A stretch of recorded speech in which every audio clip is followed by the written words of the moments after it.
Starting કરી કે boot મોજા આપવાનો મારો વિરોધ નથી, એટલે બંને વાતમાં અંતર છે और વિરોધ છે। થોડીક વાર પહેલા એવું કીધું ધોરણ 8 ના બાળકોને તમે કેમ બૂટ મોજા આપો છો, અત્યારે કહે છે તમે આપો એનો મારો વિરોધ નથી। તો બે વાત કઈ રીતે રાકેશભાઈ કરે છે। વાત નંબર 1।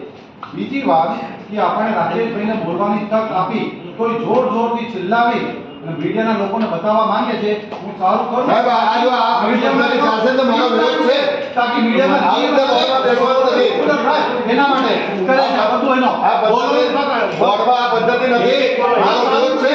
નહીં તો આ જે નિયમ છે બોર્ડનો એ નિયમનું ઉલ્લંઘન કરે તો એને સસ્પેન્ડ કરવો જોઈએ। આ વિષયમાં આ મારી માંગણી છે। બોલવાની તક આપી તો આટલી બોલવાની તક આપે છતાં બી એક સ્ક્રીન બનાવે છે, મારી બોલવાનું એક સ્ક્રીન બનાવે છે, સ્ક્રીન બનાવી બોલે છે। બોલવાનું અધૂરું છે। ચલો હા બોલો બોલો।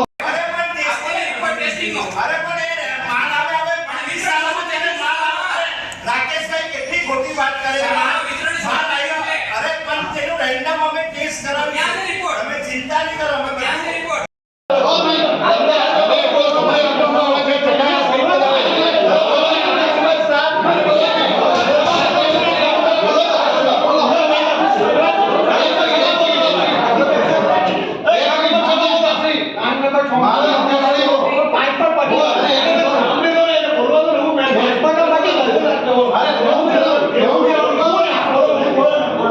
ના એ બધી વિરોધ પક્ષના જે સભ્ય છે રાકેશભાઈ હિરપરા એની તમામ વાતોને ખોટી રજૂઆતો કરે છે। તમે જોઈ શકો છો સમયસર બૂટ મોજા યુનિફોર્મ સારામાં સારી કંપની લિબર્ટીના બૂટ મોજા આપવામાં આવેલા ને સારામાં સારું યુનિફોર્મ, કોઈ વાલી વિદ્યાર્થી કે પ્રજાની કોઈ ફરિયાદ નથી અને સમયસર અમે તમામ શિક્ષણ સમિતિના સભ્યો સાથે મળીને કાર્યવાહી કરીને સમયસર વિદ્યાર્થીને બૂટ મોજા યુનિફોર્મ આપીએ છીએ। ક્વોલિટી માટેનો જે રિપોર્ટની એ લોકો માંગણી કરતા હોય છે વિપક્ષ, તો કેમ આપણે રજૂ નથી કરી? અરે એ ક્વોલિટીનો રિપોર્ટ અમે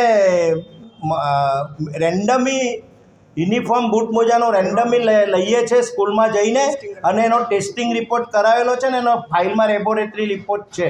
રિપોર્ટ આપી દીધો છે વિપક્ષની પાસે છે? અરે ફાઇલમાં બધું જ છે, દરેક જે એજન્ડાના જેટલા કામ હોય ને એ તમામ કામોની ફાઇલો મૂકવામાં આવે છે, તમામ જોઈ શકે છે અને વિપક્ષના સભ્ય બધું જોઈ શકે છે પણ એની ખાલી રજૂઆત છે। અમે સારામાં સારો વિદ્યાર્થીનો સર્વાંગી વિકાસ માટે તમામ સભ્યો સાથે મળીને શિક્ષણ સમિતિ કામ કરી રહી છે। 100% ખર્ચે મહાનગરપાલિકા યુનિફોર્મ બૂટ મોજા હાલમાં તો સ્કૂલ બેગ પણ આપવાના છે। તો આવી સારી કામગીરી 100% ખર્ચે મહાનગરપાલિકા કરી રહી છે વિદ્યાર્થીના સર્વાંગી વિકાસ માટે। તો અમે તમામ મહાનગરપાલિકાને ખૂબ ખૂબ અભિનંદન આપીએ છીએ। આખા રાજ્યમાં સુરત મહાનગરપાલિકા એક એવી છે કે જે યુનિફોર્મ આપે છે। આખા રાજ્યમાં સુરત મહાનગરપાલિકા તમામ પ્રકારની ગુજરાતમાં કેન્દ્રમાં અને સુરત મહાનગરપાલિકામાં ભારતીય જનતા પાર્ટીની સરકાર છે અને આ સરકાર બાળકના સર્વાંગી વિકાસ માટે તમામ પ્રકારની સુવિધા આપે છે।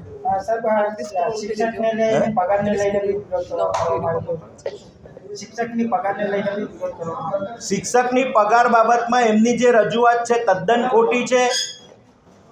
આ જ વિરોધ પક્ષના સભ્ય પહેલાં કહેતા હતા કે શિક્ષકો નથી। અમે તમામ સભ્યો સાથે મળીને કોર્પોરેશનમાં રજૂઆત કરી તો આપણને 100% ખર્ચે મહાનગરપાલિકાએ આપણને શિક્ષક પૂરા પાડ્યા।